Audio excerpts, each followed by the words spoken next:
अस्सलाम वालेकुम dear parents, कैसे हैं आप? उम्मीद करती हूँ बिल्कुल खैरियत से होंगे। आज आपके बच्चे ने क्लास में ये से बनने वाले बहुत से नए अल्फाज सीखे। उसने सबसे पहले एक कहानी सुनी। उस कहानी में बहुत से ऐसे अल्फाज थे जो कि ये की आवाज़ से शुरू हो रहे थे।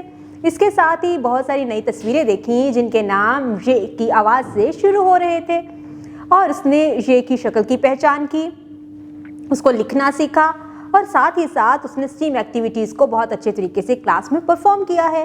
क्लास में उसको क्लास वर्क करवाया गया है और कुछ काम उसको होमवर्क का भी दिया गया है। आप बच्चों की डायरी चेक करें और बच्चों से पूछें कि उसने आज दिन में क्या क्या किया है।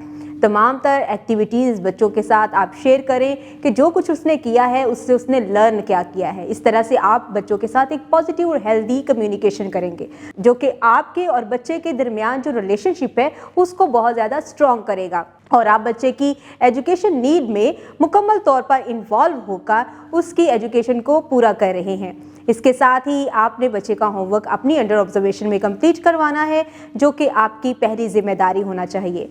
आपने बच्चे को ये से शुरू होने वाले कई अल्फाज जो किताब में हैं उसको भी दोहराने के लिए कहना है और घर में भी बहुत सी ऐसी चीज़ें हैं जिनके नाम ये से शुरू होंगे, तो आपने बच्चों को उनके नाम भी बताने हैं। उम्मीद करती हूँ आपने आज की इस वीडियो से बहुत कुछ सीखा होगा। मज़ीद सीखने और जानने के लिए हमारे साथ रहेगा। मिलते हैं अगली वीडियो में, तब तक के लिए अल्लाह हाफ़िज़।